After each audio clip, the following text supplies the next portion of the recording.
Hello, brothers and sisters. Thanks for joining. Earlier today, I did a reaction to Trump's press conference on federalizing the police and sending in the National Guard in Washington, D.C. to fight crime. It's long, but if you want to watch it, it's out there. But it made me, do some research on what was going on.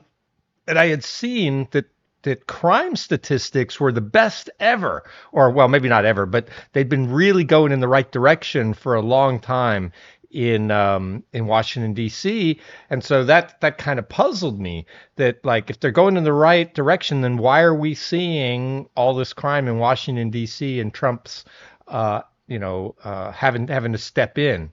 So I came across this story and I think I know why. So let's read this. So this is in the NBC Washington news outlet on the internet, and I'll put a link in the story in the show notes. This was updated on July 18th, so this is about a month old, but I had missed this. But to be fair, I had heard that something like this might be going on, but I hadn't seen this actual story till I went out and looked at it. So, the headline: DC police commander suspended, accused of changing crime statistics. Police union says directive to change offense classifications comes from command staff. Uh-oh. Yep. So they've been fiddling the numbers in DC. Imagine that. So here we go. A DC police commander is under investigation for allegedly making changes to crime statistics in his district. The Metropolitan Police Department confirmed Michael Pulliam was placed on paid administrative leave in mid-May. That happened just a week after Pulliam filed an equal employment opportunity complaint against an assistant chief, and the police union accused the department of deliberately falsifying crime data, according to three law enforcement sources familiar with the complaint. I think it's bad when the police union, so other police officers, are upset that you're falsifying data and blowing the whistle on you. That sounds pretty bad. The union claims police supervisors in the department manipulate crime data to make it appear violent crime has fallen considerably compared to last year. Pulliam, the former commander of the 3rd District that patrols Adams, Morgan, and Columbia Heights, was placed on leave with pay and told he was under investigation for questionable changes to crime data. 5 law enforcement sources familiar with the investigation told News 4. That came about a week after he filed a complaint against Executive Assistant Chief of Police Andy Wright, according to 3 law enforcement sources familiar with the claim. News 4 reached out to Pulliam for comment. He denied the allegations against him and referred us to the public information officer. Hi, my cat just jumped up here, so hopefully he doesn't interrupt too much. But say hi to my cat if he goes on screen. Here he is. So sometimes I'm wiping my face. It's because the cat bumps me in the face, and then I get hair on my face and I'm itchy. Just FYI, in case you guys are wondering. But hopefully he won't interrupt too much. Union officials said there's a larger trend of manipulating crime statistics.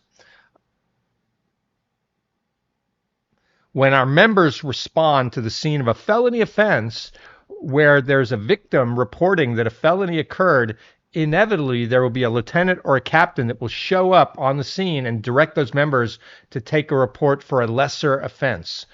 Fraternal Order of Police Chairman Greg Pemberton said. So instead of taking a report for a shooting or a stabbing or a carjacking, they'll order the officer to take a report for a theft of an injured person to the hospital or felony assault, which is not the same type of classification. Yeah, so police leadership are fiddling the numbers, and it's probably at the direction of the mayor's office. Come on, who else would do that? Because, police are gonna, their first instinct is not going to be to fiddle with the numbers. When management officials are directing officers to take reports for felony assault, or if they're going back into the police database and changing offenses to felony assault is not a category of crime that's listed on the department's daily crime stats. Pemberton said. It's also not something that's a requirement of the FBI's Uniform Crime Reporting Program.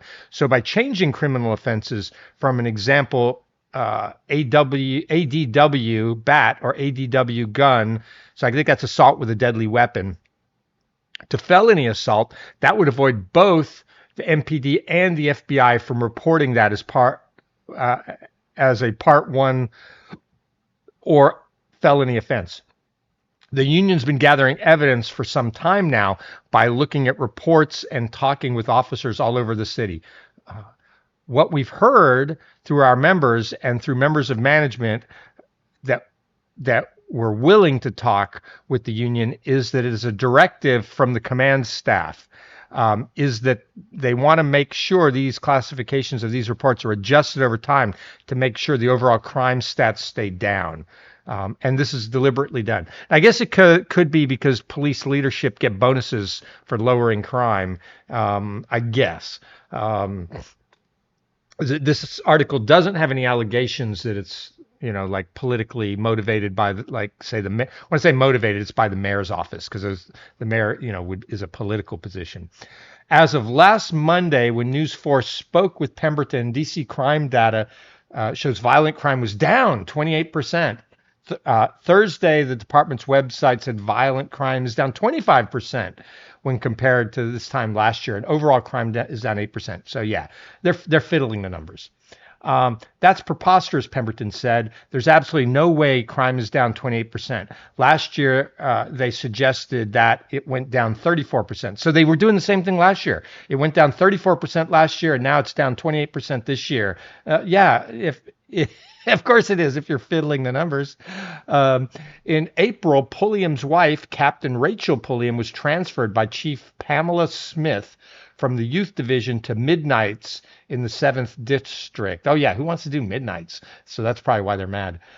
Subsequently, according to 3 sources familiar with the incident and the timing of everything, Wright ordered Commander Pulliam to pack up his wife's belongings from the youth division and move them on his own to his wife's new assignment in 7th Division. Oh, wow. Having to move his wife's stuff. Somebody was really mad at her. He viewed the order as retaliatory and a misuse of authority, sources familiar to the complaint said. About a week later, Commander Pulliam's police powers were revoked.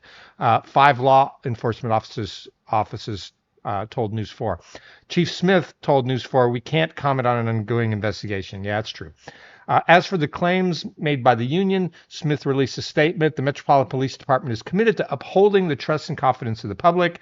Any irregularity in crime data brought to my attention will be addressed immediately. I do not condone any official reclassifying of criminal offenses outside the guidelines set in MPD policy. Any allegation that this behavior will be dealt with through our internal processes, which will ensure those members are held accountable. I have the utmost confidence in the command staff leadership currently in place across the Metropolitan Police Department.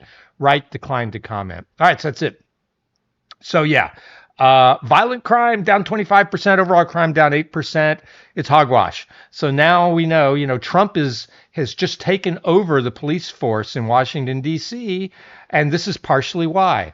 It's soft on crime policies by the mayor's office and the local Washington, D.C. prosecution team, and they're ordering the police to falsify the data. I'm sure of it. So I'll have to go see if I can find another story to corroborate that, because this doesn't say anything about political involvement, but I'm sure that's exactly what's happening. And so in order to fix something, you really have to measure it. You've got to gather the data, find out what's going on, and then you put processes in place to fix it. If you're hiding what's really happening, you're never going to be able to fix it. But no surprise here. I wanted to get this out because I'm sure liberals and the mainstream media are going to say, hey, look at the crime statistics in Washington, D.C. They're better than ever. Why is Trump federalizing the police when crime is down? It's not really down. That would be my answer. And I'm all for what Trump is doing. If the local leadership in Washington, D.C. cannot fix crime and Trump has the power to do it, I say yes, do it. Thank goodness. And I hope he finds ways to do it in some of our other progressive cities that are soft on crime. Now, those will be harder. Washington, D.C. is a federal district, and so it really is overseen by Congress, and that gives Trump and the executive branch more authority. And then on top of that, government employees and officials have been assaulted, robbed, murdered in Washington, D.C. in the last year or two, quite a few. That really does interfere with the government work. So I think the federal government can get involved for sure if it's interrupting the process of government. Anyways, that's what I think. If you liked it, please give me a like, a subscribe. If you don't like it, don't watch me. Thanks. Bye.